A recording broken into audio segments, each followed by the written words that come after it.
Do you know why you struggle financially? Do you know why you've got no money at the end of the month? Because you have the habits of poor people. You see, rich people, we have very, very different habits compared to the poor and the middle class. Today, I'm going to teach you what those habits are. We are what we repeatedly do. Human beings, we are creatures of habits. You notice that you kind of do the same thing, the same routine over and again and again and again. See, getting rich is not an act, it is a habit. So it is staying poor. It's also not an act. It's not something that just happens to you. It is a habit. So let me teach you the 3 best habits of rich people. The very first habit of rich people, and that is they count their money. Poor people don't count their money. They get a paycheck, they deposit the paycheck, they spend the money. They have no idea what their expenses are. They have no idea how the money flows. You notice poor people, JOB, they have a job and wait till maybe once a year when they file the tax return, the taxes that are owing, is how much you have to pay. They look at the numbers. They don't even look at the fucking numbers. They just, okay, all right, that's how much I need to pay, file tax return, and that's it. And look at it maybe once a year. Rich people, we don't do that. We look at our numbers regularly.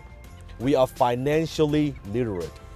I'm not a numbers person, don't get me wrong, okay? I'm a concept guy, okay? I'm a big picture thinker. I'm a visionary. But I am very, very careful and I'm very aware with how my money is flowing. I look at my numbers. I log into my account every single day. I want to look at my cash flow. I want to look at how much cash reserve I have. I sit down with my accountant every single week, look at my financials every single week, looking at my financials across all my companies. How are they doing? Because what gets measured gets improved. So habit number 1, rich people, we count our money regularly. How often you count your money? How often you look at your bank account? Not bitching about it, but how often you look at your line of every single line of expense, all your revenue, where that comes from. Is it improving? What do you need to work on? What are those key performance indicators? Are you looking at those numbers? So that's habit number 1. Habit number 2 is they pay themselves first. Now you've heard of this before. Oh yeah, I know, Dan, I've heard of this before. You gotta pay yourself. Do you know actually what that means? Paying yourself doesn't mean buying yourself a fucking car. It doesn't mean taking that vacation. It doesn't mean that, you go blow money on entertainment. Oh yeah, I'm paying money myself. No, that's paying everybody else. When you're buying the car, you're paying the automotive company. When you're buying a house, you are paying the bank. When you are traveling, you are paying the traveling agency. You're paying the hotels. You're paying the flight company, the airplane company.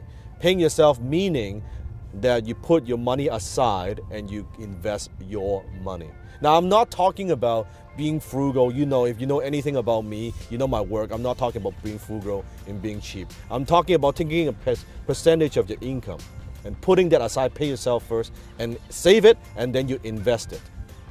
That's what I mean by paying yourself. And a lot of people, if you read the book, The Richest Man in Babylon, it talks about that you should save 10% of your money and pay yourself 10%. I'm telling you, nowadays, with what's happening with inflation, with what's happening in the world, every fucking thing is more expensive. If you want to get rich, paying yourself 10% is way, way, way, way not enough.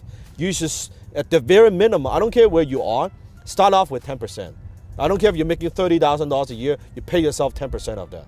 40, 50, 60,000, you pay yourself 10%. And as your income increases, I want you to also increase the ratio.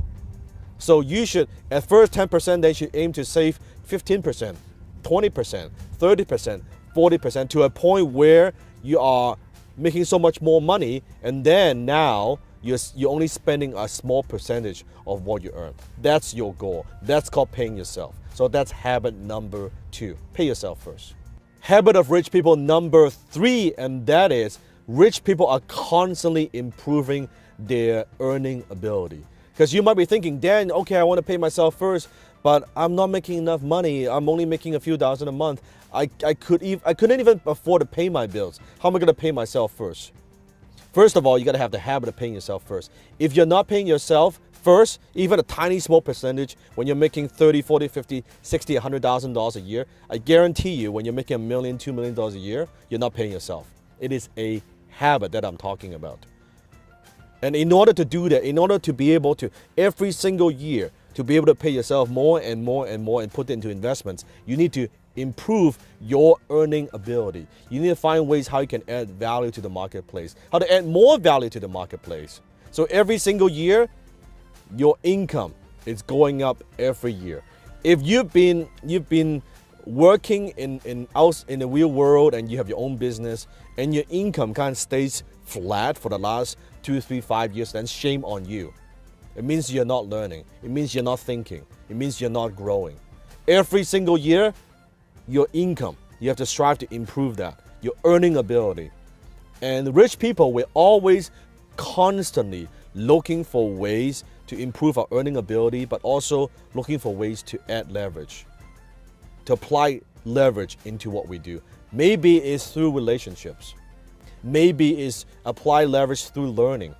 So I know I have more ideas and more strategies. I can improve what I do. Maybe it's through better people that bring on better people to my team so we can perform at a higher level, right? Maybe it's through marketing. How could I get my message out there? How can I have people know what I have to offer? We're always constantly looking for leverage. So those are the habits, the 3 best habits of rich people. Understand this. I'm going to leave you with a quote. You do not decide your future. You decide your habits. And your habits decide your future.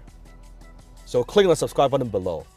Let me know what habits you have that you want to get rid of, that are holding you back. Some poor people habits. How do you get rid of that? And what are some of the new habits of the rich that you are going to develop? And also comment below. Let me know how this video has helped you. If you've been watching my work for some time now, let me know. And also check out my videos on this side as well. Go ahead, watch those videos right now. Until next time, I'll see you in my Bentley.